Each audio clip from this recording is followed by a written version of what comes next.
இன்னைக்கு வீடியோவில் என்னோட மாமியார் காலத்தில் எல்லா குழம்புக்கும் அரைச்சி போட்ட ஒரே குழம்பு மசால் பொடி, அதுவும் ஒரு வருடம் ஆனாலும் கெட்டு போகாமல் மனமும் சுவையும் மாறாமல் இருக்கும். இந்த பொடியை 45 வருஷமாக அரைச்சி எல்லா குழம்புக்கும் நான் பயன்படுத்திக்கிட்டு இருக்கேன்.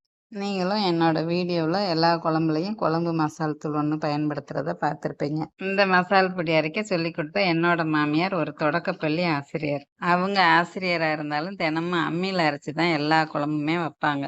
நான் அவங்க வீட்டுக்கு கல்யாணம் ஆகி போனப்ப எனக்கு எந்த குழம்புமே வைக்க தெரியாது. நான் அவங்கக்கிட்ட குழம்பு வைக்க பழகும்போது இந்த குழம்புக்கு என்ன போடணும், அந்த குழம்புக்கு என்ன போடணும்னு ஒவ்வொன்றா நொச்சு நொச்சுன்னு கேட்டுக்கிட்டே குழம்பு வைப்பேன். குழம்பு வைக்க சுருக்கமாக தெரிஞ்சுக்கணும், இப்படி வாய்ப்பாடு மாதிரி சொல்லி கொடுத்தாங்க. நல்லா புரிஞ்சுக்கோ. கறி குழம்பு சுவையில் வைக்கிற எல்லா குழம்புக்கும் சோம்பு போட்டு வைக்கணும். பருப்பு சேர்த்து வைக்கிற குழம்புக்கெல்லாம் பெருங்காயம் சேர்த்து வைக்கணும். புளி சேர்த்து வைக்கிற குழம்புக்கெல்லாம் வெந்தயம் போட்டு குழம்பு வைக்கணும். அவ்வளோதான். இதை மனசில் வச்சுக்கிட்டா எல்லா குழம்பும் ஈஸியாக செஞ்சிருவேன்னு சொன்னாங்க. அப்புறம் அதை மனசில் வச்சுக்கிட்டு எல்லா குழம்பும் அவங்கக்கிட்ட கேட்காமலே ஈஸியாக வைக்க பழகிக்கிட்டேன்.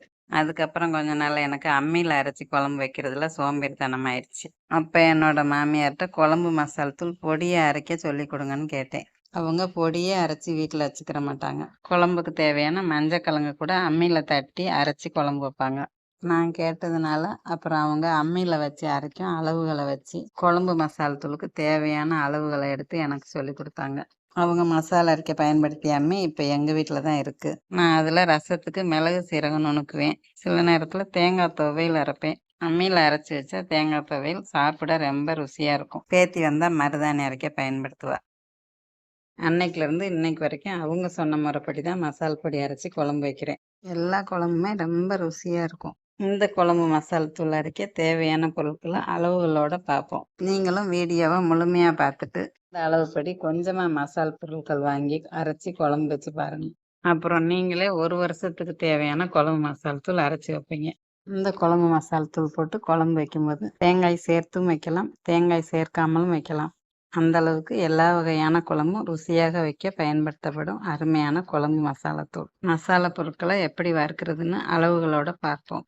மசாலா அரைக்க தேவையான மல்லியோட அளவு 1/2 கிலோ. கடாயை அடுப்பில் வச்சு அடுப்பை சிம்மில் வச்சு 1/2 கிலோ மல்லியை கடாயில் போட்டு கைவிடாமல் வறுக்கணும். அடுப்பை கூட்டி வச்சு வறுத்தா மல்லி சில இடத்துல கருத்து போயிடும். அப்புறம் மசால் பொடியில் கசப்பு தன்மை வந்துடும். அதனால பொறுமையாக வறுக்கணும். மல்லி நல்லா வறுபட்டு வரவும் அடுப்பை அணைச்சிட்டு ஒரு தட்டில் கொட்டி நல்லா ஆற வச்சிடணும். மிளகாய் வத்தல் தேவையான அளவு 200 கிராம். எங்கள் வீட்டில் 1/2 கிலோ மல்லிக்கு மிளகாய் வத்தல் 200 கிராம் தான் போட்டு அரைப்போம். ஆனால் குழம்பு தாளிக்கும் போது சிறிதளவு தனி மிளகாய் தூள் எண்ணெயில் சேர்த்து வதக்கி குழம்பு வைப்போம். இப்படி வைக்கும்போது குழம்பு எண்ணெய் பிரிஞ்சு வரும்போது செவசெவன்னு இருக்கும். இந்த மாதிரி குழம்பு வைக்கும்போது குழம்புல காரம் குறைவாகவும் குழம்பு வைக்கலாம், காரம் அதிகமாகவும் குழம்பு வைக்கலாம். நான் இன்னைக்கு 200 கிராம் மிளகாய் வத்தல் வாங்கி வெயிலில் காய வச்சு காம்பு நீக்கி எடுத்து வச்சிருக்கேன். ஓரளவு வெயிலில் காஞ்சிருக்கு. இன்னும் கொஞ்சம் மிளகாய் வத்தல் மொறுன்னு வறுக்கிறதுக்காக நான் மல்லி வறுத்ததை தட்டில் கொட்டாமல் அப்படியே வச்சிருக்கேன். எதுக்குன்னா மல்லி சூடாக இருக்கும்போதே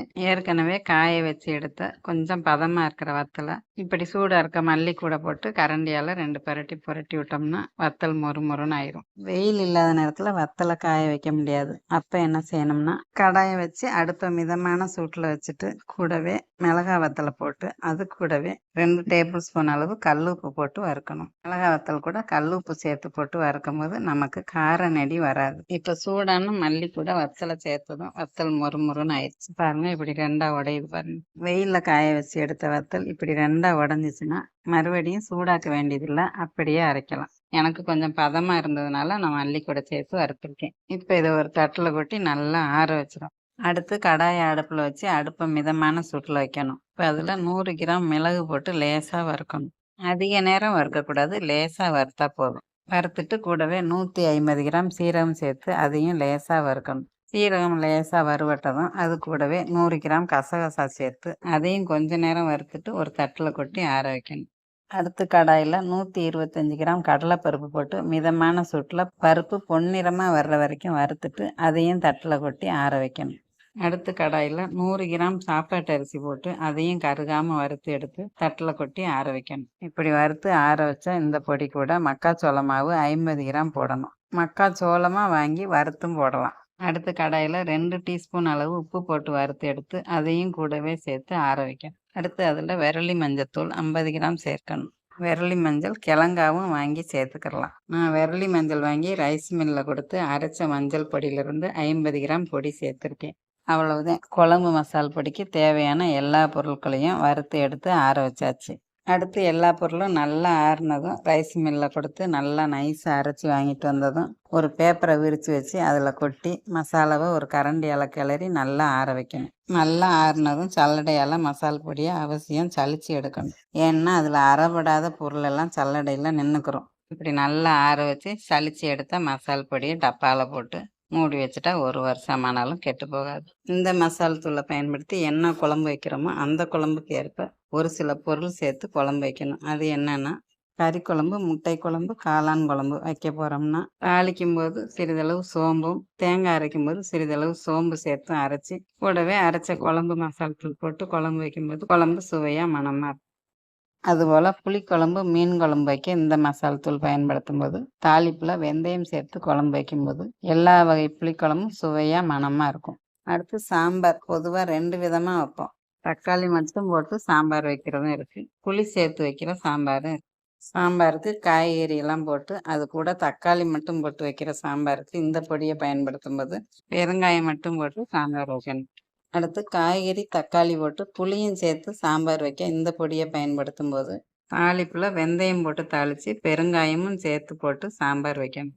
அதுபோல் இந்த குழம்பு மசால் தூள் பயன்படுத்தி மொச்சப்பயிறு, பட்டாணி, கொண்டக்கடலை கூட்டு செய்யும்போது சோம்பு போட்டு தாளித்து செய்யணும். வெந்தயம், பெருங்காயம், சோம்பு இந்த 3 பொருளும் ஒவ்வொரு குழம்புக்கும் ஏற்ற மாதிரி போட வேண்டியிருக்கிறதுனால அந்த 3 பொருளும் போடாமல் குழம்பு மசால் தூள் அரைக்கிறோம். இப்படி ஒரு முறை உங்கள் வீட்லேயும் குழம்பு மசால் தூள் அரைச்சி குழம்பு வச்சு பாருங்கள். உங்களுக்கு பிடிச்சிருந்தா என்னோட சேனலை சப்ஸ்கிரைப் செய்து உங்கள் உறவினர் நண்பர்களுடன் பகிர்ந்து கொள்ளுங்கள். நன்றி, வணக்கம்.